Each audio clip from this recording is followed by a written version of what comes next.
Great morning, world! Welcome to the Rise Up with Dragon podcast with your host, Dragon!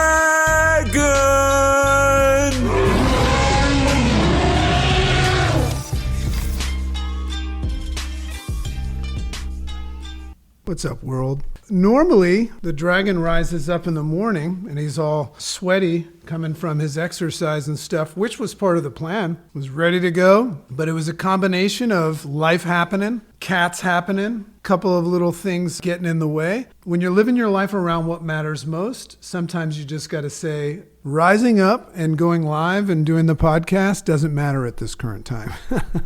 We had to redo it, come at a different time. But, it's kind of fun. I love stepping into the uncomfortable unknown. And the way I look at it is I'm fresh. Usually when I do my rise-ups early in the morning, I can barely even think, which is kind of fun. Remember, I do my rise-ups really selfishly for me because it's a way of me practicing my thoughts and developing this ability to maybe transfer information from the antenna. Also, my biggest fear in the world has always been public speaking. The reason why I come to these lives all the time is because just facing fears and everything like that. Even though I've been doing this for 6 years now, never goes away. Just like I'm in the best physical shape of my life, still get crazy ideas about what would be a good idea to eat. So great morning. First, I just want to give some gratitude to the universe. Very thankful for my family, my friends, but I want to give my gratitude to that amazing group of people that I've just been blessed to run with. Some world thought leaders, to some of the people that I've partnered with in coaching, people that I mentor, and just all of these people that had this crazy idea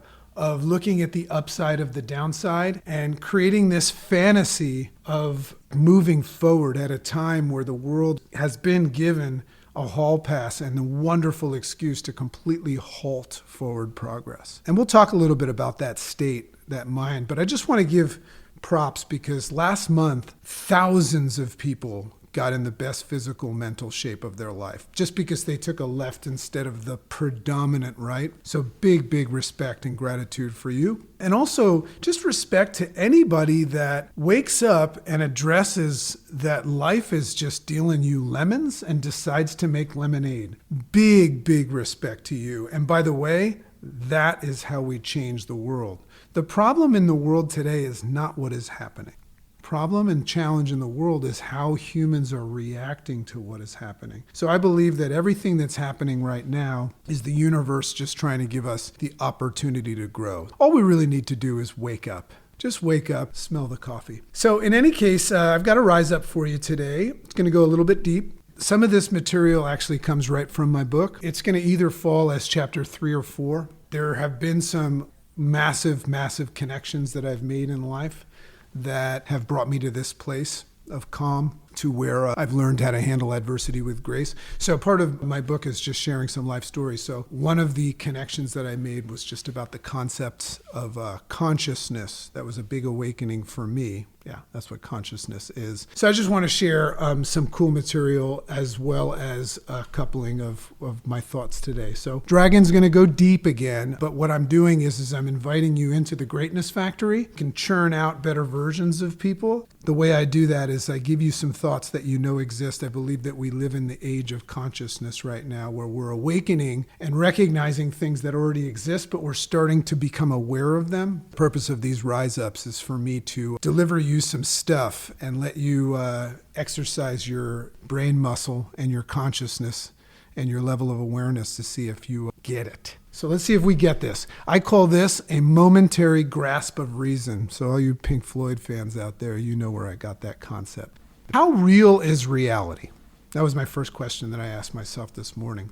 If we think about it, beauty is in the eye of the beholder, right? Isn't our reality based on our perception, which has been persuaded? Think about this for a second. Isn't our reality, what we think is in life, isn't it based on a perception of what we think is? Because two people can think differently. But isn't it based on a perception which has been persuaded and sculpted by our concepts and program, which have been molded, like our concepts depict our perception, and our concept come from our program, which has been molded by our life experiences. In the book, we call those happenings. and programmers, i.e., our mother, father, teacher, and preacher. So let's come back to reality for a second. Reality. It's pretty shifty reality. It's pretty uncertain. It's pretty shifty, and it carries a lot of curiosity and questions if you use logic, which is, I think, what most people are suffering with right now, is people are unable to use logic. And logic for me just means checking the facts, looking at the difference between my story and fact. A lot of people struggling with that. But reality is there's a lot of curiosity and questions if you're using logic, which is where those would be coming from, and observing it. So I like to look at that which I call reality, what I call a momentary grasp of reason. And the reason why I like that is it lets me know that it is only reality in that current moment. And it leaves me open to recognize that there are alternative realities. Now, that's something that really helps me look into the future and know that I don't know. So if I'm ever worried about something, maybe that's just a momentary grasp of reason, which unveils the fact that I may be wrong. So I started some time ago to recognize that here's what's interesting about reality and consciousness. Only I can describe my state of consciousness at any given time, and nobody else can. You know why? Because they can't see it. So my state of consciousness and awareness and ability to make sense of things is something that I only know. Therefore, we all have our own ways of looking at things. And that's what I love about humans. We have our own unique ways. So it's not just beauty that's in the eye of the beholder.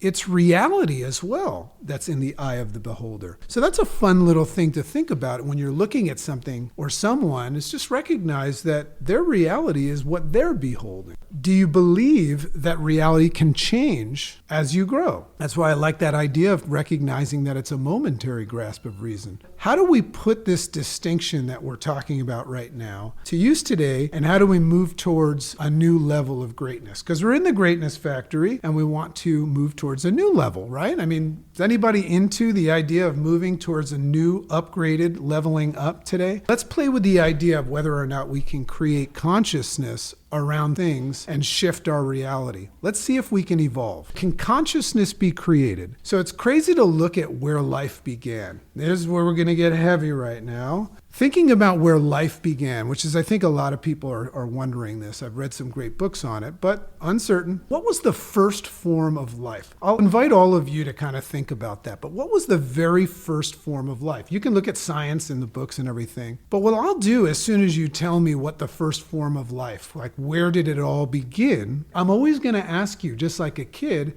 and then what came before that? And then before that, every time you tell me something that you know, I'm going to ask you something prior to that. So what's cool about that is I believe that life, think about this for a second. This is a nice one. This is the dragon gift. I believe that life began with the first state of consciousness. We'll never be able to prove where actual life began without having any consciousness of it. So if somebody comes up with a new theory about where life began, it's just because they became conscious of it. But we'll always wonder what happened before that. Did the world start with nothing? Well, this is things that Dragon thinks about in the morning. I believe that life began with the first start of consciousness, meaning noticing that it began. Therefore, life started with consciousness. So how did life start? With a state of consciousness. Side note, we can start life over again right now with a new state of consciousness. Make sense? Perhaps the birth of consciousness is that moment where we make sense of something and acquire an awareness and understanding of it, which is, I think, what we're trying to do every day in life. In essence, become curious of it, and I believe that we are living in the age of awakening consciousness. So what age are we in? I believe that all humans are living in this world right now where we are just completely waking up to things that already existed, but we're becoming more aware and conscious of it. I think that we're evolving right now. We are all waking up from millions of years of an evolved hibernation to the fact that there is something happening that is bigger than us and our own feelings. There is something happening right now that is bigger than us and our own feelings of reality, and those things are mere grains. All of our feelings and thoughts and everything that we knew are mere grains of sand on a beach of something much bigger and greater. Did you know, here's an interesting fun fact, did you know that the human brain,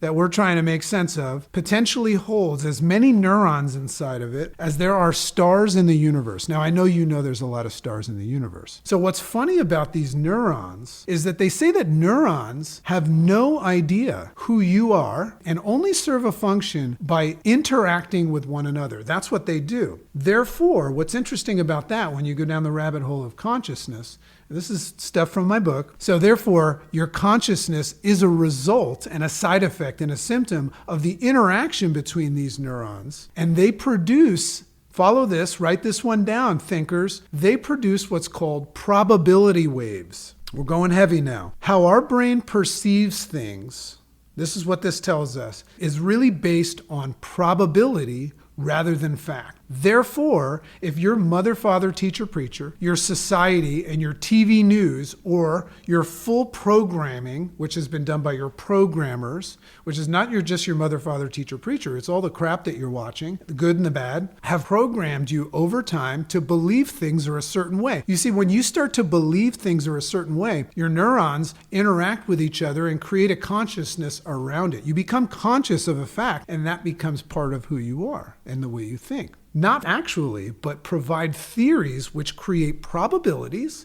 right? And think of what a probability is. A probability is when you look at something and say, that's most probable, I'm going to go with that. If you make a decision today to take a right turn instead of a left, you're going to do it based on probability.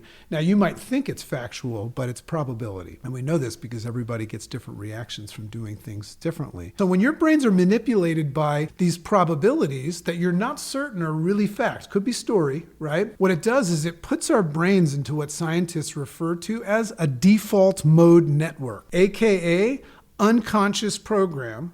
95% of our day is unconscious. So our default mode network is our unconscious program that is in full operation even when we're seemingly at rest. It's happening when you don't know it's happening. So heavily impacted by our programmers and our things, right? Creating this situation that evolves into consciousness. Is anybody grasping this? If you're grasping this, man, you're conscious right now. So this is what causes humans to do preposterous things to one another and fail to see the logic in it. So when I see things that are outrageous, like humans hurting one another with no logic in view, I empathetically acknowledge, interesting. We don't watch TV in our house. And you guys let us know about how bad things are with the riots and everything like that. But every now and then it's unavoidable. It comes across your face and you start to recognize that, wow, man, what the hell are these people doing? You know, you have these moments where you're like embarrassed to be a human when you see a human hurting another human that has nothing to do with what that human is angry about. And coming up with these ideas of breaking into stores and stealing things,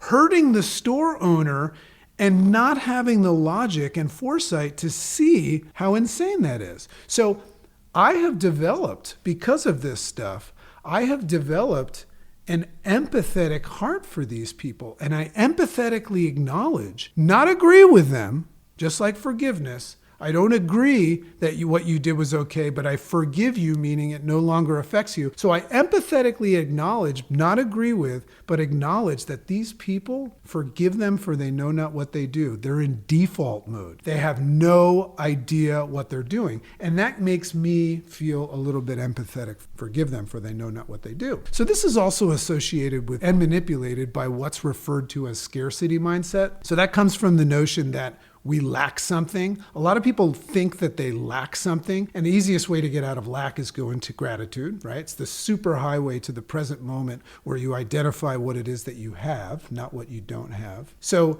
it comes from that notion of that we lack something and that we can create a victim status. We're allowed to create a victim status, complaining and blaming, or create a sense of entitlement. Entitlement is a very, very big scarcity mentality. Sometimes we feel entitled to certain things because of something that we've identified that we lack. Also, being seen in this well-orchestrated, fear-breeding news that people watch. We don't watch it, but we hear about it still. That's how powerful it is. You don't even have to watch it and you hear about the news. Showing people looting and harming people that have absolutely nothing to do with their protest. Here's what's going on there, by the way. Little dragon pontificating right now. So that idea of what you guys are seeing on the news, it comes from entitlement And it is this ill-deserved idea, but understood, that these people have because they're in default mode. So when somebody goes into default mode, and now you know the science behind it, right? Those neurons that are interacting, they have no idea who you are, but they're interacting based on an observation of something, and you get the feelings, you get the emotions, right? And then all of a sudden you create a consciousness about that, and in that moment, because you don't know that it's a momentary grasp of reason, you think it is. So what's the power right now? Is just being able to go back and just identify that you might not know what the hell you're talking about, me included. And it's a wonderful place to be. So this comes from the entitlement, and it is ill-deserved, but understood as they are unconscious and in default mode. So the problem with this, when you're in a scarcity mentality and you're in default mode, you know what happens is it sucks up most of your mental bandwidth. You have a bandwidth, right? And that sucks it all up, and it removes all productivity in ourself, and it also removes your ability to grasp onto logic. Logic is powerful right now. If I could give the world a gift right now, from Dragon to the world, I would give the world logic. Let's just take a look at these things. Let's take a little walk around this idea. Do you understand that you're yelling at someone that has nothing to do with what you're upset about, and that you're in a state of entitlement because you're angry, and you deserve to be angry, but you're confused because you've lost track of logic and you're taking it the wrong way. You're reacting, you're emotionally mismanaging it. So we look to take rather than give back, etc. when we're in that. This is all conducted. The mediator of all of this stuff coming in is this little guy in your brain from my book called The Little Liar. And the little liar is translating all this BS, and actually you're buying into it. You don't even know the little liar's there, and you created it. But the little liar's giving you all this information, and all of a sudden you're creating a consciousness about it. So once we acknowledge and embrace this process, just become conscious of it. Like if you're listening to this right now, pay it forward, by the way, push the share button. But if you're listening to this and you get it, you've got the first step. It's just to become aware of this idea that you might not know what the hell you're doing. It's a wonderful feeling. So embrace this process and make sense of it. Then we can become clear and unveil the opportunity to question the validity of the emotions and feelings and certainty we are feeling. So, to a large degree, becoming conscious of something is based on probability and curiosity, but not always fact. If you can grasp onto that right now, as I am right now realizing that everything that I've just said to you might be complete nonsense, and I'm okay with it. I'm just exercising right now. I'm just chilling and taking some information that I think has a positive, proactive, forward-moving vibe to it, and I'm just delivering the bread. You know what I mean? So making sense of this process of getting clear in theory on the whole idea of probability, and that your current reality is most likely a momentary grasp of reason, that's my gift to you today. I love and appreciate you. If you learned something today, give it away. That's how it's going to stay. Makes sense.